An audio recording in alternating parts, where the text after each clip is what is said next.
Hey, traders, welcome to episode, I don't even know, okay? Still don't know. I think I screwed up. And now I'm like, is it episode 884? I don't think it is. It could be 874. One day we'll get to the bottom of it, but I'm just going to keep going. So I need your help on figuring out what episode it is, dude, because I don't know. Okay, thanks. So anyway, it's President's Day in the United States. So shout out to all the presidents, current and past. Big ups to GW himself, which will have, his portrait right here. He's a beautiful, man. He was a day walker. He had red hair. So did the tyrant King George. But this was a day walker. The tyrant King George was a true ginger redhead. Okay? Scared of the sun. The day walker beat the ginger way back, long ago. Anyway. So, more selling has come in where we thought. I mean, just on stream yesterday, the previous candle, we hit $10,000. But it seems like if you kind of look at the candles, right? The bearish engulfing candle that happened on Saturday, there was, you broke 99.50. The next candle, you ran up and tested it. You back tested it when it was once supposed to be support. It was only regarded as resistance again. And now you're getting a break, hook, and go off of it. Where, you tested it once more today. And you've just been selling off. You got as low as 94.68. Which, was talking to patrons, if you truly do break below 9,800, 95.50 is it. That's the next one. We clearly got there. And even a little bit lower. But, 95.50, what is that? That critical area we were talking about the whole way up. How important it was to break above that and hold above it. And now it's in jeopardy. You break 95.50 for real. Next target, I think, is like 91.50. Right? Strong support. It should be somewhat of a support here. But again, you break that. Look, 91.50, where we broke it January 28th. And then we finally back tested it a couple days and then engulfed. That would be the next target if you can't hold 95.50, which I don't know, right? I'll tell you something, which is good. As long as wherever this sell-off ends and we pivot and make a higher low than freaking 93 or 8,300, wherever it is, it seems very likely that we're going to have hidden bullish divergence. Really, you want to, you don't want to, you want to make a higher low than 91.52 because right here, there's this little area where, negative momentum. But what I was doing is just looking at from this low, you want to make a higher low than either one and make much higher levels of negative momentum. And that is hidden bullish divergence. And that just means impending price action continuation to the upside. So if you're looking at this kind of conservatively, the way I had it before without, augmenting, we've got other looks. And I'll look at those exchanges so we can look at it the other way that I'm sure a lot of you are also looking at it. But if you just anchor on the top side and you anchor one on the bottom, you leave it like this. Yeah, you never touched here, but you just got to think, hey man, maybe, just maybe there is a possible demand line at 93.54 that could hit if we do before it could bounce. But the thing is, here's your issue, okay, with this channel. It's a great channel. But you go from your lowest point, mid-December 2019, all the way to the high, the highest high. You've only just now hit a 23% retrace, which is the shallowest retrace, and it is not the most common retrace where you reverse your price action to the upside. The common areas are between the 382, 38% retrace, and the 61.8. So that is between 89.62 and pretty much $8,000. So about $1,000 range of potential value where the price might reverse to the upside again. Okay, so unfortunately that would take you probably out of this. It would have to. You'd have to break out of this channel. But it seems like if you anchor other ways, you've already broken out, or you're right on the cusp of breaking out. You were broken out when you were at the lowest point, but I think you're right back at that demand line. Okay, so Ray, what are you talking about? I'll show you.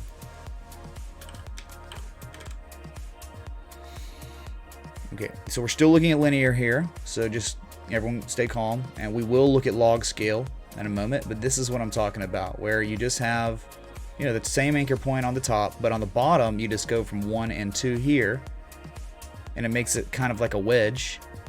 And you can see how yesterday we touched the light of Jesus, ran up, and now we're engulfing again after indecision, and you're just right there, man, on the precipice of a real actual breakout, or we've got 48 minutes to go until we know whether it's a breakout or not of, you know, this potential demand line. Okay, so I got my Fibonacci set up still for targets to the upside, because I think this is an important chart. I mean, I posted this, tweeted about it January 15th, where, you know, the wedge targets 50% is where it could reverse. That'd be a take profit level, 50%. And then the secondary targets, the 618 at 11,000, which we clearly didn't get to yet.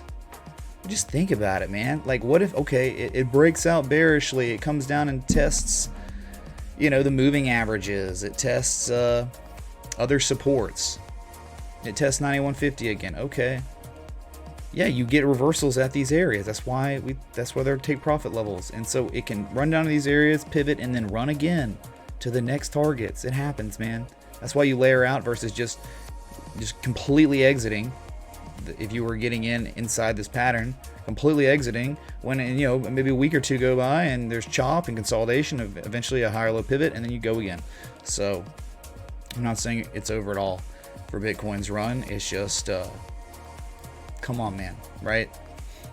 It was like you had the bearish divergence on the oscillator, on the MACD, right? We knew that. We talked about it. It didn't really play out because you ran back to the upside one more time. But then when you ran back to the upside one more time, what'd you do on the oscillator? I mean, you pretty much made the same level of positive momentum, which is like Class C bearish divergence. If you zoom in and scale in, yeah, it is lower, barely. So whatever, dude. You know, you'd think that like after real divergence, Class A divergence appears, and then you just get follow through like this. It's kind of like, oh, okay, so it's still kind of diverging, I guess, from this high. You're just stagnant. So we've had a sell-off, and it really hasn't been that bad. I mean, I don't even know. I mean, people are panicking, freaking out. It's just like, what's the problem, dude? Like, were none of those people around when Bitcoin was at like 6,800 or something? A lot weren't. We know that.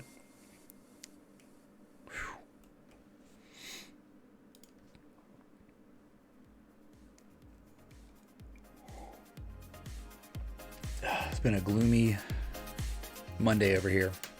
Not even supposed to see the sun out. I mean, it's not even supposed to be out until like Friday or Saturday or something. So, wouldn't say I like this time of year. It's kind of blah, isn't it? God, I'm just ready for summertime. It's hot out. You know, I can wear athletic shorts. It's a better time of year. Okay, so that's Bitcoin. Now let's look at log scale.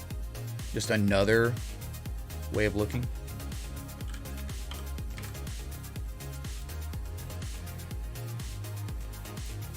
I want you to see this.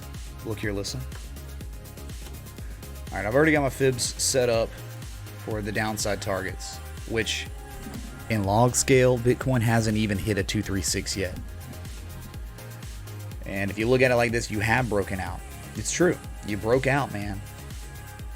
So again, it's reasonable to believe this pattern's in log. It's not really that wide or tall of a pattern, so the measured move's not going to be that bad relative to the price action we have already seen. And we would do just, let's see, let's go from here to here. Yeah, dude, $770. It's a 10% drop. So we won't measure based on price. We will measure based on percentage, because, you know, that makes the most sense, because we are in fact in log. So that's 7.82%. We go down to 10 to match.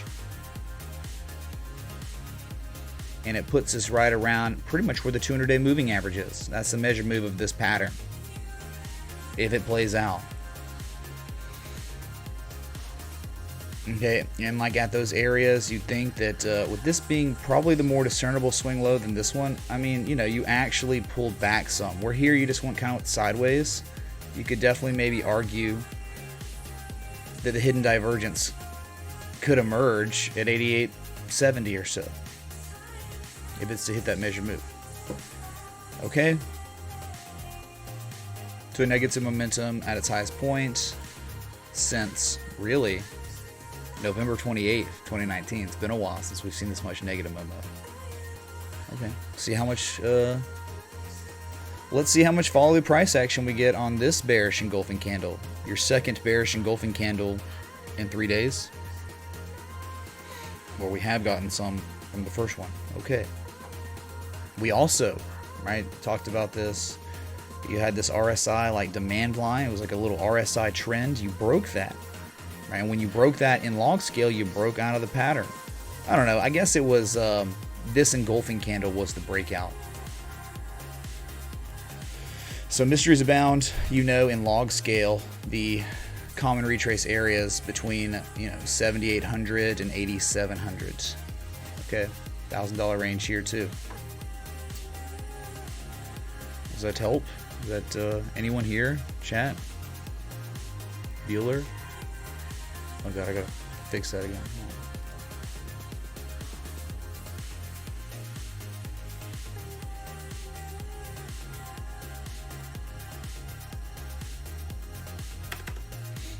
Sound check too. Make sure the decibels are good. Okay, being saved. Perfect. You got it, man. Alright, let's go to, I guess, Ethereum and the others, right? We could look at the quad screen, but why not just look at each one individually? And keeping it in log, look at the bounce, man. I mean, this got as low as $235 yesterday. Today it got as low as $242 and it's just been bought up twice. You want to talk about low to high? You didn't even make a 23% retrace yet. So you haven't even, this isn't even a valid swing high technically yet until you get down to $232, like on the dot. You were very close. It's almost so close that you could say, I get it. But common retrace areas for Ethereum, if it's to ever get there, 164 to 203.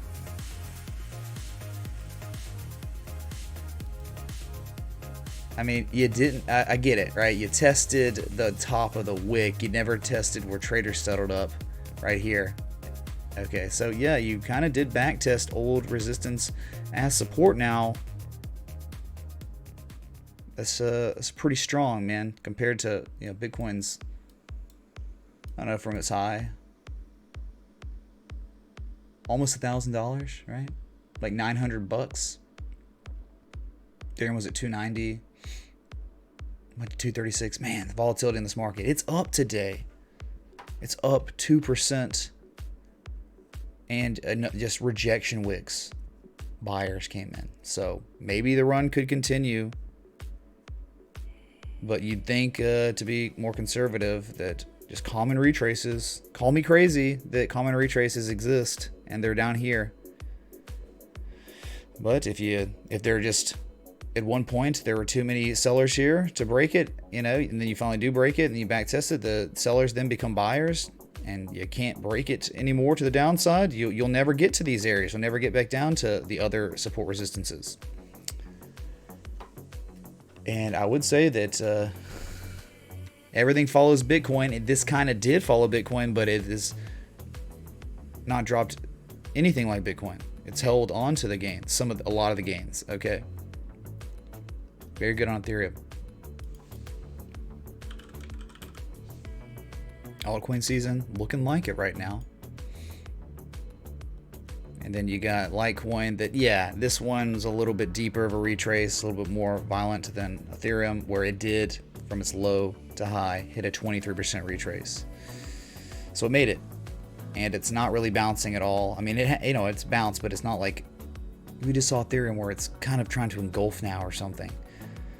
So, common retrace areas, potential value areas for Litecoin between $50 and $61. Where right here, I mean, see, it's like going down and trying to test areas that were once resistance as support.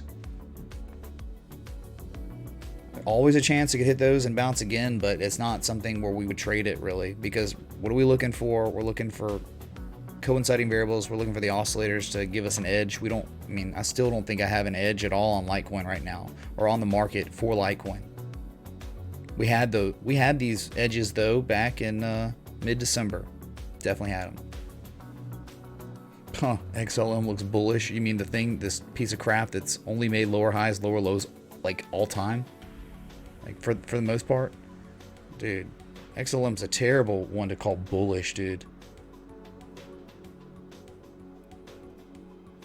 It's episode 881. Okay, that's, let it be decreed then. Episode 881. Someone back that up, or someone like source that and make sure it's accurate. And then we'll just go with 881, dude. Okay, you get it, man. There are greater areas of value, but it's crypto, and you may never, there just might be, right? We talk about the 23% retrace. It's a very, very important to retrace.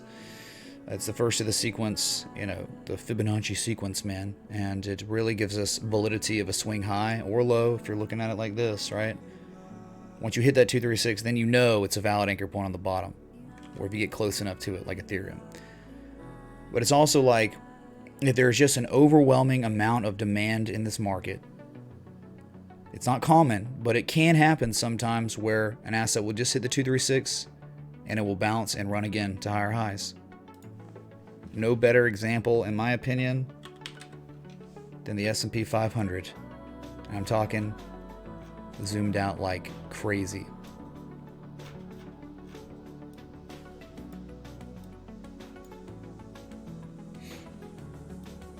Excuse me. Oh, here it is, right? We already have it. Let me get rid of the other fibs. Okay, so why do I have two here? I was doing fib extensions too, I think. Let me try to check my notes here. It's not this one. So this one's got to be not the one I'm looking for. Okay.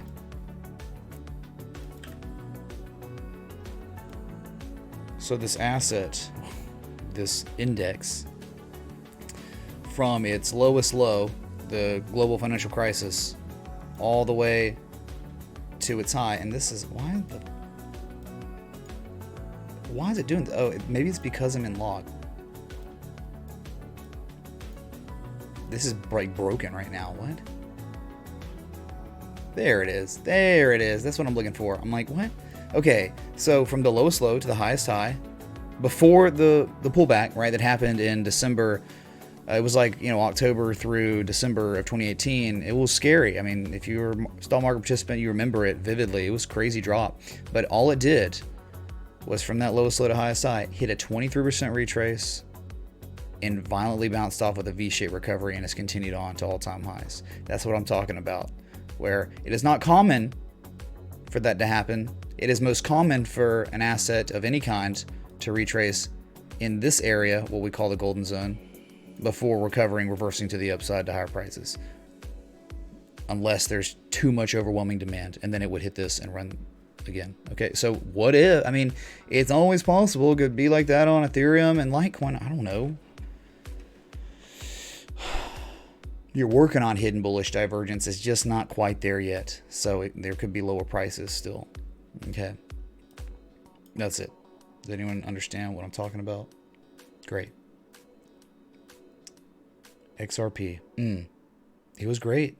Thank you for the quick gains. I'm talking so quick, like 2 days.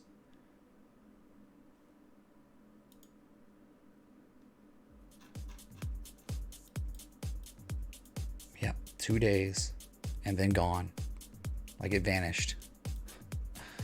So Fibonacci, I mean, high to low, you hit a 50% retrace and reverse, just like Bitcoin, dude. Isn't that nuts how it caught up?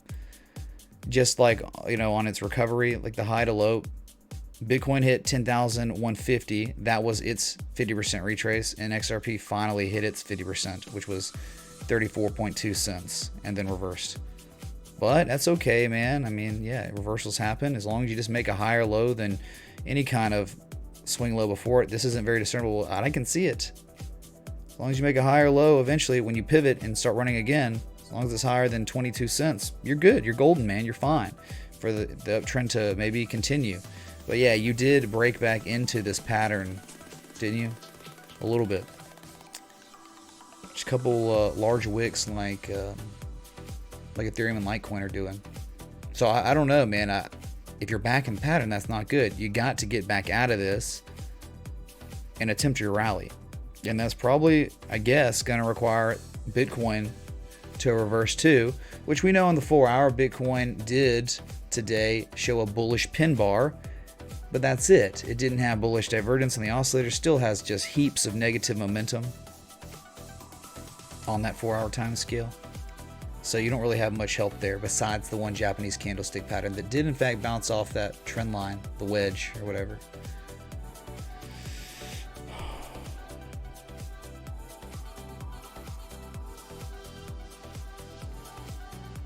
Brandon, man, we talked about this. I mean, if you're watching me while you're doing your homework, you're not focusing on the task at hand. So it's going to be just much more difficult to prepare for that exam because you're not going to retain the knowledge. And that's why you do the homework. So it's a breeze. Studying for exams is easy. You got to do the homework for real. Oh, thanks, Kevin, man. Okay, so Bitcoin on all kinds of time scales.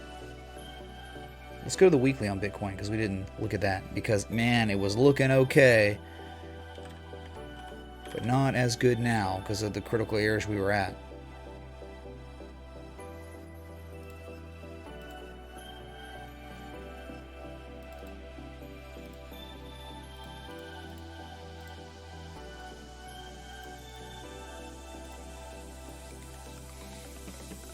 Log scale. Okay, so yep, you broke out, you back tested. You're just holding on for dear life, chat, all right? Because this range is pretty large on the weekly, where it's between $9,600 and $9,950. Okay, so you're falling below it, but you're bouncing off it. If you can close next Sunday, I know it's 6 days away or whatever, but you can close above. That's very good. That's what you want to do. You want to regard this area that was once a resistance as support and stay above it. That's ideal. That's what we would want in a utopian world for Bitcoin right now, okay?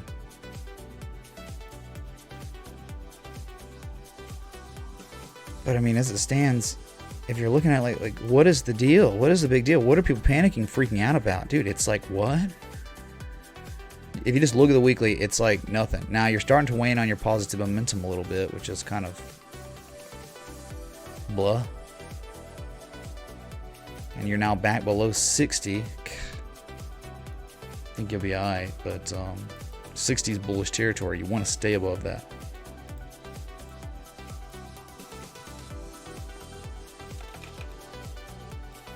Okay. Okay, so we're at the precipice, normal crossroads. You get it, 9,600. Stick that in your mind. 9,600 on the weekly. Big freaking deal, dude. Not a joke. Okay. 9,800 on the daily. We've already broken that. That's okay. It happens. But if you're looking at a really significant time scale, 9,600 is do or die. Because if you break that, I mean, like, what do we talk about? Oh my God. Like, dude. The correlation of Bitcoin's price action between 8,500 and 98,500 is almost every single time. I mean, like, even including this last time.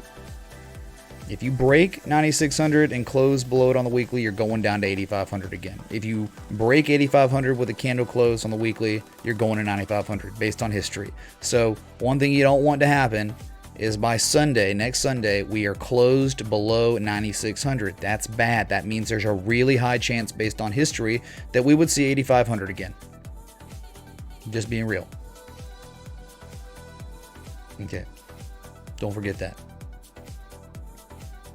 So one thing, it's in the title of the stream I didn't really look at is ENJ. It had its mainnet launch today, evidently, where it was up at 1.23% or so.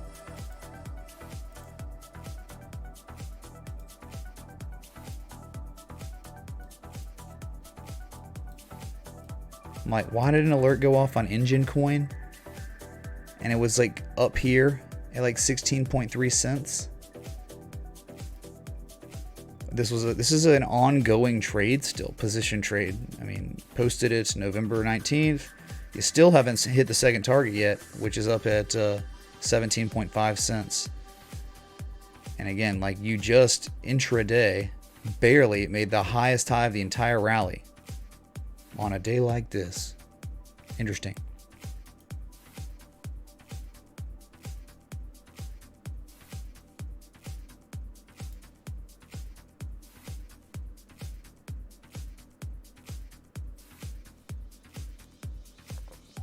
You should have waited for a better edge. Hey man, look, you know, I mean, dude, there's nothing wrong with like it. You know, if you see a 60-minute setup or something, like people scalp, I mean, you can take lower risk with tight stops to take chances just in case, because it can play out. But again, you know, it's not as reliable a time scale, and it has a higher chance of failing, dude, for sure. So yeah, I mean, sometimes the less significant time scales give us a small edge, but again, they're just like divergence on a 60-minute can run you up like 1%, 1.5%, and then it's all over. It plays out, and then the little correction or the sell-off you're in, it takes over, and then more selling comes in where you just make a lower high and dump. Okay, so yeah, man, always looking for the daily and the 4 hour. Those are the best, man. And then when you can get like 5-6 variables on the 4 hour or the daily, or I mean, the best is when they all line up, when the 4 hour, daily, and weekly all are showing variables that are pointing to higher prices or lower prices if you're going short.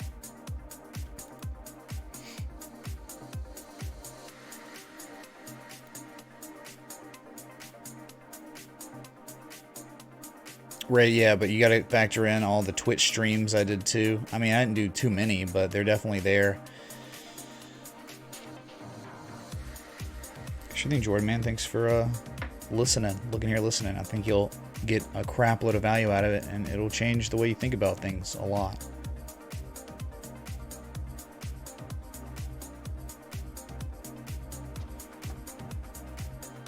Reset the oscillators and run again? Sure. Absolutely.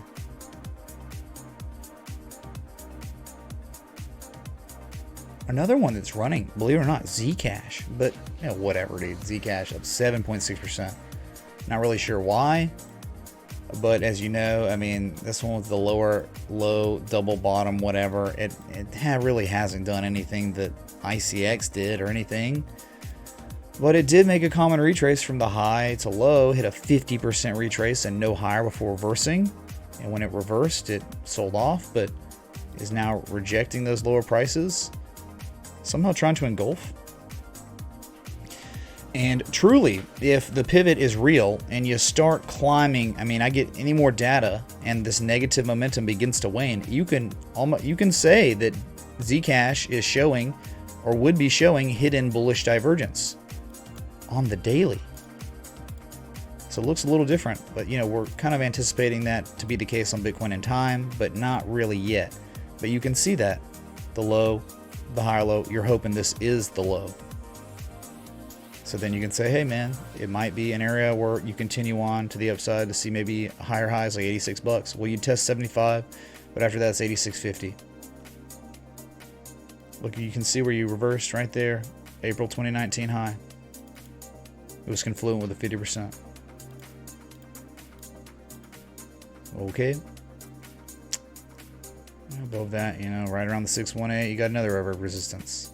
And that's kind of it after that. I mean, I really think you could see one, or if you break 90 bucks, you'd see 100 bucks, 113, 124.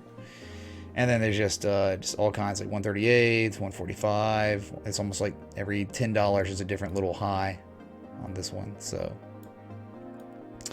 yeah, another contrarian to Bitcoin's performance. Not bad.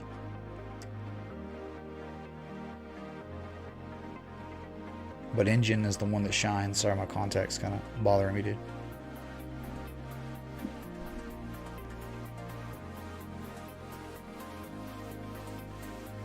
What's up, Love Success Live Show? Thanks, dude. Appreciate it.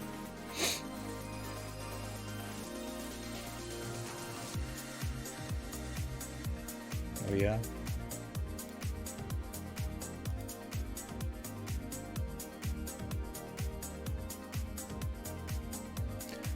I mean, that your pitchfork is pretty much where that channel is on mine, right? That's, you know, just one anchor point on the bottom. You don't make it a wedge, you just leave it alone because you anchored on the top. So it's about the same area. So, you know, at that area, 9,300 or whatever, I mean, that's where you're looking for a pivot, a real pivot, and then you want to start seeing waning negative momentum, and that is when we could say for certain Bitcoin would have hidden bullish divergence. That's what we're keeping our eye on. Once that starts happening, man, there might be opportunity for a long again, but not until then.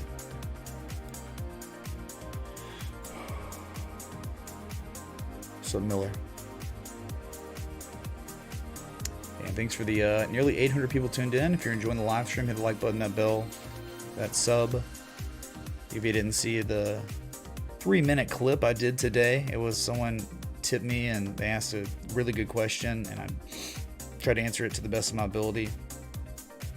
You should watch it, man. Practical. It's like, I don't think it was like practical trading idea or something. I don't even know what it was called, but check it out. It's like my most recent upload.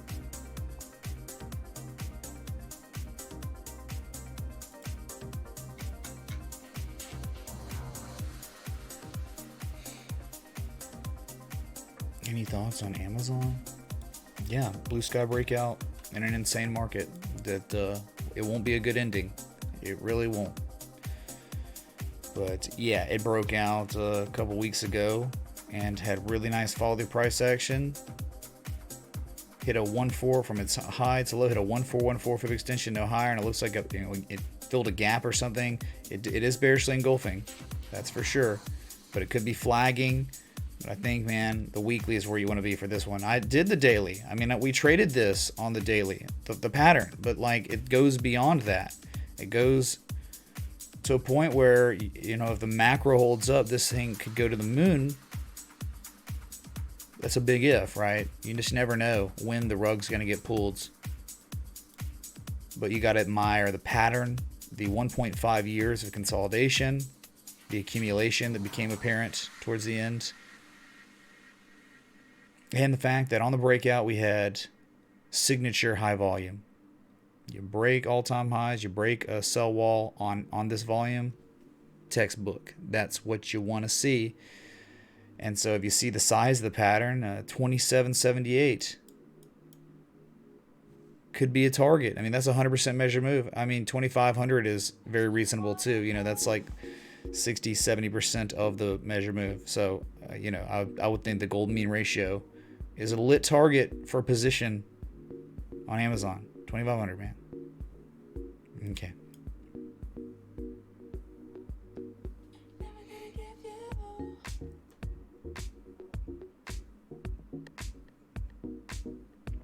Leonard, he feels he has no edge in this market. Well, you know why? Because you had an edge. You were able, I mean, like, dude, it was like 2 months ago. Tomorrow is the anniversary, right? The 2-month anniversary of the bottom for Bitcoin. The 65% retrace or the 50% retrace in log scale. So 2 months, man, go by, and you know we were trading the daily. Once it starts selling off, it takes a little while, man. You gotta be patient, and that's why there are other markets to look at for opportunities. What's up, Black Plasma Man? Is that a joint? Can we see DPZ on the weekly? Thanks, man. Sure. Thank you, dude. Let's see, DPZ. Oh yeah, dominoes. Oh boy. Right angled and descending broadening formation of some sort, it looks like.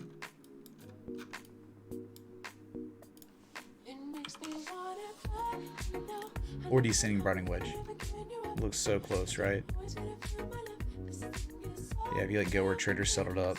It's almost like, you know, sell wall, horizontal line, sell wall, and then you got what, you know, of course, whatever, right? Lower lows, and you're running up. Okay, so if anything, though, if you're going to be technical about it, I mean, wouldn't this be considered, since it ran up, hit, and then sold off, and then failed, big bullish engulfing candle to close the week, very close to all-time highs, $300. You can do the measured principle if you want. Or you can just use Fibonacci. If you were to break out, which we haven't, Targets 328, 340, 357 on Domino's. Okay, targets up here. But again, you got to break the sell wall. But this has been going on since August 2018, man. Lots of consolidation after a huge run up. So it is very possible that this thing could run. If the macro holds up, dude, you know, almost unlimited amount of liquidity pumped into markets. Why not, dude? Right? Like XRP, right before that breakout. Why not? That's it. I mean, a measured move at this point, man. You could just go from the structure to the high. Yeah, you break out there, 305, 100%. The structure. I mean, dude, you're talking like Domino's could go up to 391. How do you think this crash is going to happen? It doesn't happen when, I don't know, man, people are still kind of freaking out a little bit. There's not, I mean, there's Tesla and AMD and a couple others, but I think we have yet to see the insanity of that, okay, stupid song. I don't think we've seen it yet. We're like, has your mailman come up to you yet and talked to you about, you know, our new lord and our new overlord and savior, the S&P 500 yet, the stock market? Not yet. And I mean, just think about if President Trump gets this whole, you know, if you make under 200,000 a year, you can put 10,000 in the stock market and pay no capital gains tax on that. Like that could also make equities go up even higher, right? I don't know. Did y'all know that, like, and I don't know if this really has anything to do with the stock market so much here, but like, you know, China, they're pumping like $389 billion into their economy. You know, in 2015, they pumped nearly $1 trillion. In 2008, they pumped like, I think, 508 billion. So we're like, you know, they almost added the same amount of money to their markets that they did in 2008 now. So because of this coronavirus, the economy's having to shut down, they're having to quarantine, all that crap. You just gotta think, like, where's that money gonna go? I mean, could go into equities. Oh, maybe some leaks out into crypto. I just think 1 billion of that goes, I don't know, that's not really that much even for crypto, but I'm saying, man, like, the crashes end with extreme euphoria. I don't know if we're at that level yet of just, oh my God, we can't lose, man. Still a lot of just people scared.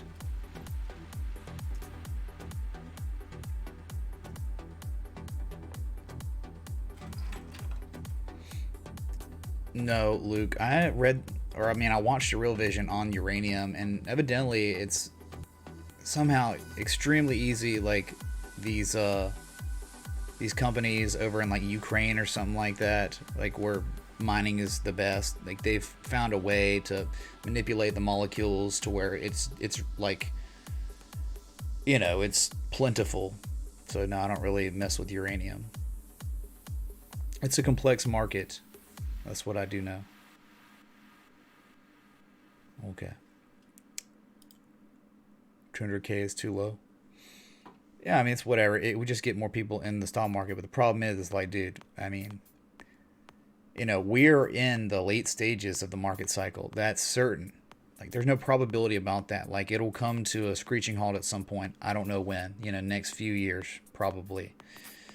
So, you just got to think what's going to really ramp that up to the 2000 tech bubble levels. But I think that the way it's going to all come crashing down is, you know, it's corporate debt, right? That's like the next bubble. Right? Where interest rates keep plummeting to the lowest levels, like, you know, very low, like historical low interest rates. So companies will get in debt because it's such low interest, and then they'll buy back their stocks, and then that, you know, makes the assets soar, skyrocket. Look at Apple. but what is it? The stat.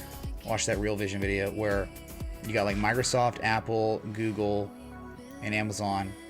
Those four collectively have a higher market cap than all of Germany's economy. What? 4 companies? More than an entire country? Oh. Mother of God. Okay, yeah, Domino's Pizza. Just keep your eye on it. Bullish engulfing candle. You already look at your negative momentum. You barely had any, and then it's like, oh, it's starting to wane already. So now is, you know, just bull flag of some sort. A higher low than the previous low. What? Okay. Look at that. Our friend Bat. That you know, closed yesterday on the weekly below the neckline. It was a fake out. Look at that fake out.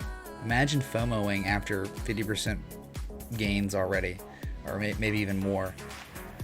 But very nice rejections you're getting down here.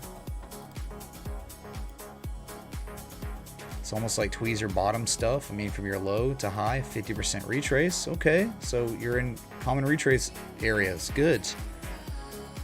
So maybe that's where the reversal could happen. But, you know, major, you're just really, look, November of 2019, that was the neckline. You broke out of it, and then you just broke below it, and now you just back tested it when it was once support, or should have been support. It's now just resistance again. So you're not above it. You got to break back above that eventually. So, BAT, still high hopes, but it's all dependent on the macro, I think, right? The sentiment. This market is based off momentum.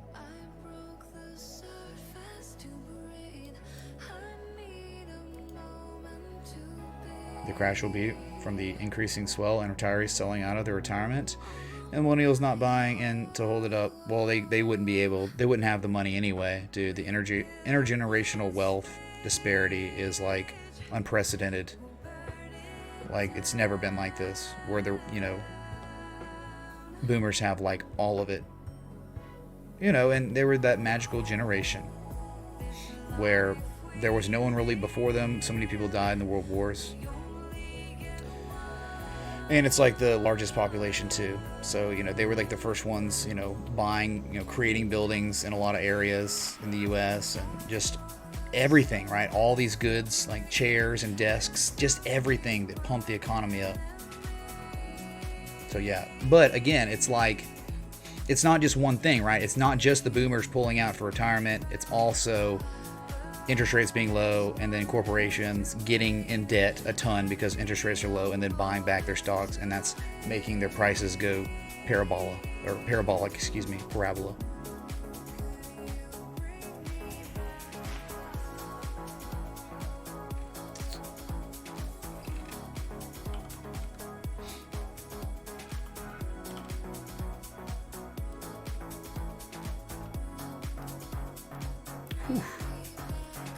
How's Raven doing? Well, it started, but just could never keep going. It didn't even hit 38% retrace before pulling back. That's okay. Look, as long as it makes a higher low, right, eventually, then 2.5 cents, you'll be all right. And this is where you're setting up. You could be setting up, hopefully, for hidden bullish divergence, where, you know, you make a low on price, you make a higher low with higher lows negative momentum, right? That's what you're wanting to see. So no, Raven has, you know, if you're talking about just a position trade or something like this, a huge pattern, no, it has not hit targets. I mean, I think the first target would be 5 cents and no lower. And then second target's like 6 cents or 5.8 cents. 50% 618, what? It's common. It's not crazy.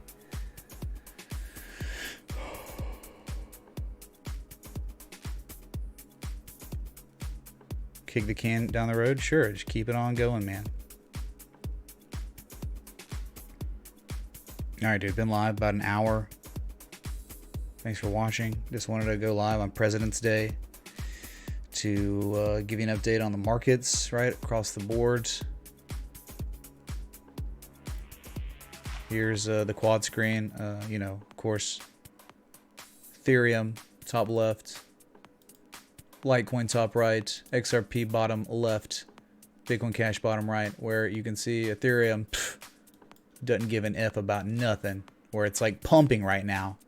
Attempting a rally, right? Big sell-off, attempting rally, could come up, make a lower high, right?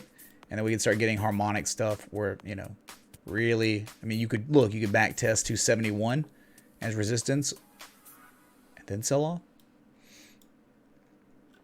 But yeah, this one's just way out of its channel. Where the other ones, right? Litecoin stayed tame to it, where it you know, it up thrusted a couple times out of it, but eventually fell back into it, and it's near the demand line at 66 bucks. But you haven't gotten down there yet. Bottom left, XRP, kind of like Jesus, the way we had it charted. It just went down, hit that area, and has begun to pivot. But you know, that down sloping resistance is, you know, that's the descending broadening wedge supply line. Looks like you'll be running up to test that soon. Be interesting what happens, right? Got to break above it. You do, man. Bitcoin Cash, the one that was like most tame, in the end ended up breaking out bearishly of it. Demand line broken, and looks like you're coming to back test it as resistance, maybe. Okay.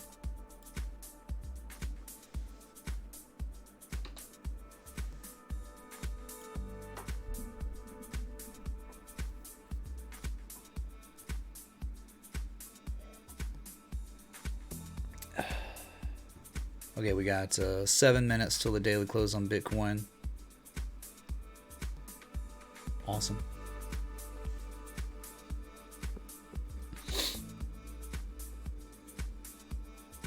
Vchain's continued to just plummet, down 5%, but I mean, the confirmation line of the pattern, it was broken, but not intraday, only intraday, where you got as low as 6.2 tenths of 1 penny. You've climbed up and you're above it again. Wow. For the back test. You don't want to break below that. Not really. Sorry. You don't even have negative momentum. Wow. Like many others, like most of them, almost all of them have some negative momentum on their selling. This didn't. Huge engulfing candle. I mean, this is 3 days in a row of just blood for Vchain. Vchain doing things.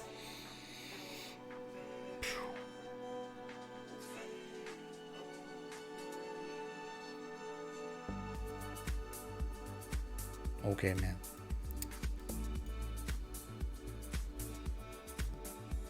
Has LINK pulled back? I think it has. Yeah. But, I mean, it's like intraday pullback. Look, you're just near where traders settled up the past few days. Dang, man. Anything big, like, see these altcoins? Like, Bitcoin moves up somewhat at all. Some of these altcoins, the strong performers, like, really pushing up. So this thing, 100%, right? Hit that 100%, that, I think, all-time high, June 28, 2019. You hit it and no higher. And the pullback has been very, very mild, if you even want to call it pullback. Crazy strong on LINK and Ethereum. Been following the stream for about a week now and love the content. Do you have any thoughts or guidelines on trading with margin? Thanks for the awesome content, including the spaceships. Hey, Midnight Run, thanks for the 10, dude. Session Top Jesus. Thank you, man. Guidelines on margin, I mean, you know, 3-to-1 reward to risk is always a thing. So if you're playing options, like, you know, if you're risking $1,000, you better be sure that your reward is 3,000 plus, right, on that, because like a call or a put, you only lose what you put in. So try to make sure 3-to-1 is always your thing. But if you're talking about leverage in crypto, I don't really do it. But you know, I wouldn't recommend anything over, I don't know, 3 to 5 times leverage. Anything, I mean, above that. And then I would, if you're talking about that, you better be trading the daily time scale, not the 15-minute or the hourly, because you can get liquidated real fast. So play significant time scales. You're playing leverage. So because on those time scales, the reliability is much higher and greater. But if you're new, I would recommend no leverage, like ever, until you can trade comfortably and you understand, I mean, like the back of your hand, Fibonacci, 1618, coinciding variables, you know, your trading plan. Wouldn't recommend leverage at all until you master the other side. Okay.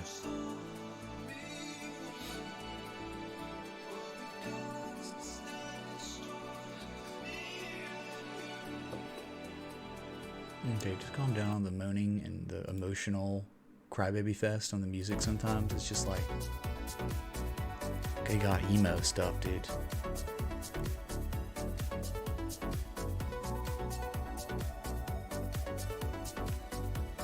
Have we bottomed? I don't know. I mean, there's no like indication to believe yet on the 4 hour or the daily that the bottom's in completely.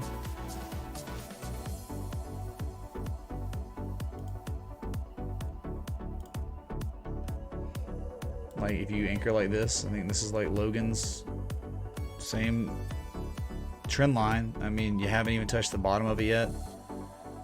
If you look at it the other way, not in log, but the anchor point real on the bottom, you haven't technically broken out. You've only tested it. Or you see it, dude? Like 1 and 2 on the bottom, and then here's 3. You fell below it intraday. You fell below 96.50 intraday, 95.50, but you're above it right now. So a close above it, always good, but then you can just get follow the price action tomorrow. And you're starting to look, and you're just waiting now. You want Bitcoin to really pivot. Once Bitcoin's negative momentum starts waning, then we can start saying it is going to be confirmed that we have hidden bullish divergence, which is kind of a signal that the bottom's in and it could run to higher prices. That just hasn't really happened yet. I'd like more data, so I'm waiting.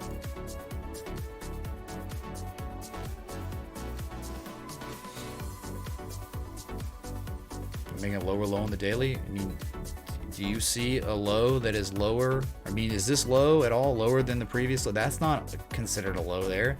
I mean, this would be the next one at like 91.50, and then below that is 8,300. So no, we're not making a lower low. Not really. Nah. Maybe on a less significant time scale or something, but definitely not the daily.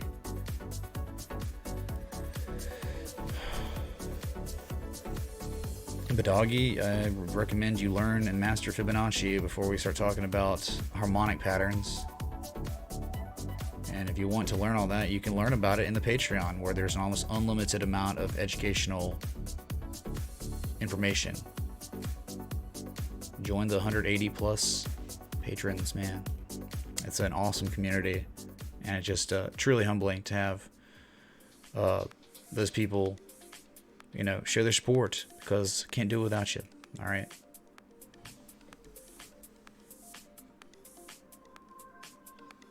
Yeah, Golden Cross. Yeah, I mean, we talked about it yesterday. Hasn't happened yet, but it could be happening today or tomorrow. Maybe a few days. But you're getting there. You want to see what we're talking about, right? Now further, the 50-day moving average. Turn it on. Here it is, chat. We got a Golden Cross. Imminent. No matter what the price action does at this point, it's going to happen. Preferably, you'd like to make a higher low, I think, than this low, and then show that hidden divergence, and then we could be kings and it could run again.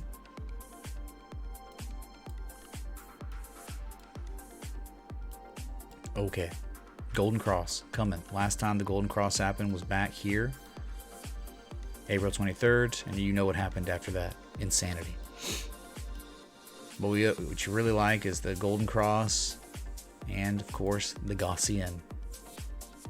Upsloping. It's beautiful. These are the things you want. You need the 50 to cross over the 200s.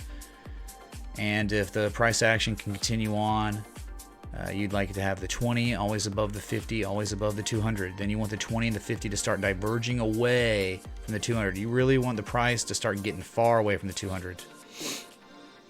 But this is kind of a prerequisite for any kind of long-term sustained uptrend, is an eventual Golden Cross, which we're getting.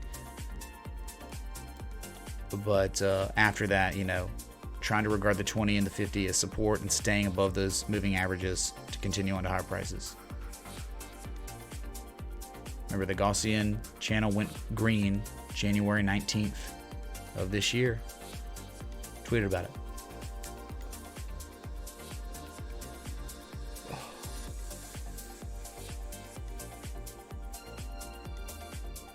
Does the price action dip down the golden cross? Well, historically, last time, nope. Nah, you couldn't even make a lower low. It was just like after the huge infusion of capital into this market, dude, it was just like those people just continued. They didn't sell anything, right? People tried to push it down with a bearish divergence, and you couldn't. And so, no, it never even got really close, which I think we're, you know, about the same, pretty comparable on where we are when the golden cross happened, for sure. But at that point, you had it was like some sort of upsloping flag, one of those whack upsloping flags, just busted out even higher. But the accumulation was already apparent. And this was the Gartley, right? Okay, so what's going on with this? Why in the world now is it showing a golden cross is happening? Is it just the other exchange? Like, look, if you...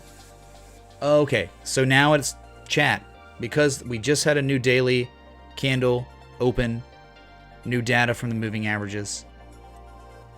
You are, as we speak, goldenly crossing over.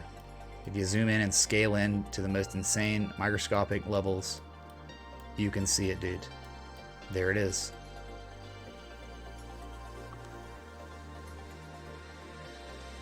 Right, we do this. Of course, we have to.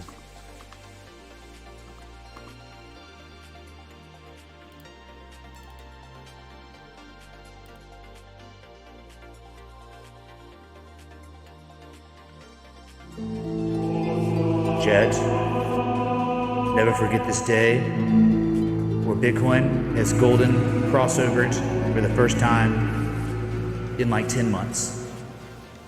We did it, man. My God.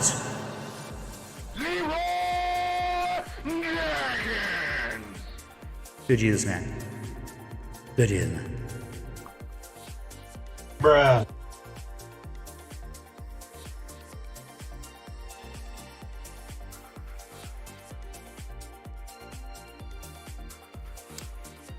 So pretty much immediately, it's a little bit of selling going on Bitcoin. You know, it happens. Just because a golden cross happens, it's a lagging indicator. So dude, fake outs happen. They do. So, but you'd think that with the weekly and monthly being so strong, that you got to be a little bit more optimistic to think that any selling happens would be met with a higher low and we would run again. So eventually, at least the second target, 11,000 in time.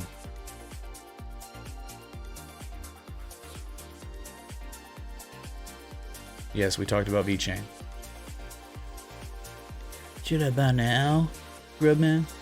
Yeah, dude. Gabba. Just kidding.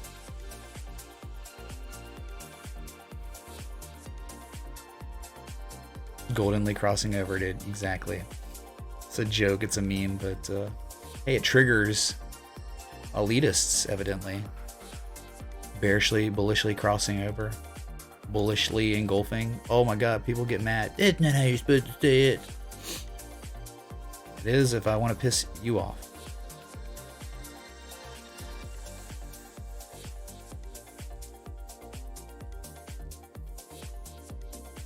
Okay, so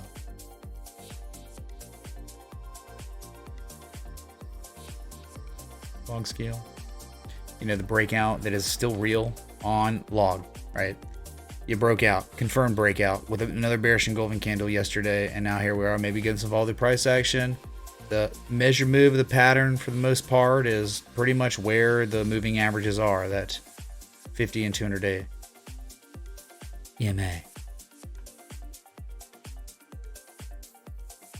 Vchain did things, Ken Lane. Should have been here when it made sense, but of course it's not doing things now. It hit targets on the trade. And big sell-off after the targets of the trade were hit. Wow. It wasn't just patrons and me. It was also many other people around the world that had the same thinking. How could it be fake? How could it be fake, dude? I mean, like, that it was just so perfect.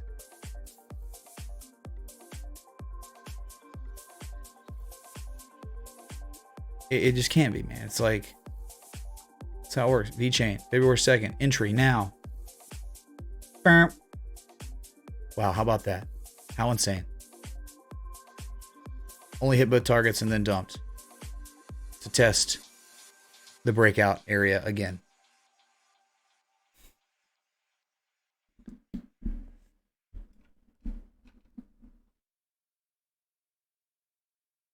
Okay, so hey man, what, President's Day, it's a holiday.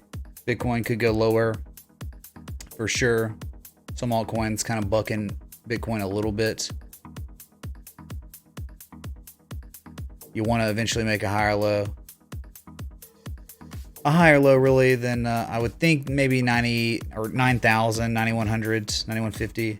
You make a higher low, and then you can, and really just want to start seeing that waning negative momentum, right? It starts when you see the white, it starts waning like that. Waning, that's when we can know, and we can kind of start confirming that hidden divergence is becoming clear.